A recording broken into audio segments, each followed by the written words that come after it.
रस्त्याची परिस्थिती नाल्या नद्यासारखी सध्या लोकांना गाडीची नाही तर होडीची गरज आहे। कुठल्या ग्रामाला प्रायोरिटी देऊ कळतच नाही। महानगरपालिकेचं प्रशासन इतकं घालताना पुण्यात गेले 2-3 दिवस मोठ्या प्रमाणात पाऊस पाहायला मिळाला। त्यानंतर पुण्याची अवस्था एखाद्या नली किंवा नाल्यांसारखी झाली आणि त्यानंतर आता या सगळ्या परिस्थितीवर महाराष्ट्र नवनिर्माण सेना रस्त्यावर उतरल्याचं पाहायला मिळत आहे। महाराष्ट्र नवनिर्माण सेनेच्या वतीने या ठिकाणी आंदोलन करत प्रशासनाचा निषेध करण्यात येतोय। आपल्यासोबत महाराष्ट्र नवनिर्माण सेनेच्या पुणे शहराचे शहराध्यक्ष साईनाथ बाबर आहेत। भाऊ, काय सांगाल?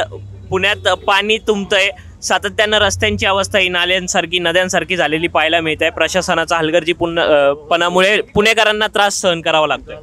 सध्याला पावसाचं पाणी नाल्या आणि पावसाळी लाईनमधून न वाहता रस्त्यावरून वाहतंय। खरं तर रस्त्याची परिस्थिती नाल्या नद्यासारखी आहे, त्यामुळे आज आम्ही या ठिकाणी होडी घेऊन आलेलो आहे।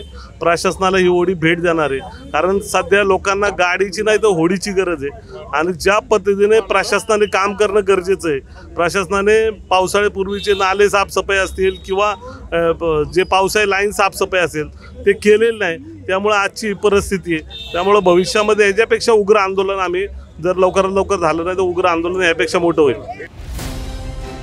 भारत दुनिया का सबसे बड़ा लोकतंत्र और एनएलसी भारत देश का सबसे बड़ा गैर राजनीतिक मंच। शक्तिशाली लोकतंत्र के लिए राहुल कराट का सार्थक कदम। मुंबई में हुआ ऐतिहासिक प्रथम राष्ट्रीय विधायक सम्मेलन।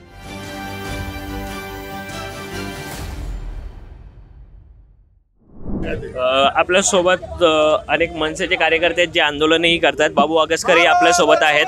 बाबू, तुम्ही आंदोलन करताय, आम्ही पुण्यात नाही पाण्यात राहतो असं म्हणत तुम्ही आंदोलन करताय। ही जी परिस्थिती ओढावली आहे, हे कामं खरं तर 4-5 महिने पूर्वी करणं अपेक्षित होतं प्रशासनाने, मात्र ही झालेली दिसत नाहीये। काय कारण असू शकतात? नाही, कॉर्पोरेशन मध्ये हेच नाहीये, प्रशासनच नाहीये।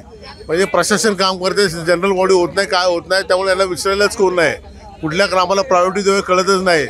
अहो, नाले साफ करायचे सोडून दिले तर 24/7चे पाईपलाईन टाकायचं काम चालू आहे। नाले साफ केल्यामुळे हे झालेलं आहे। आम्ही 8 दिवसाची मुदत देतो आयुक्तांना, 8 दिवसात हे नाही झालं तर पुढच्या पावसात पुणे तुंबलं तर तेवढा आहे तेवढा गाळ घेणार ना, आयुक्ताच्या केबिनला नेऊन टाकणार।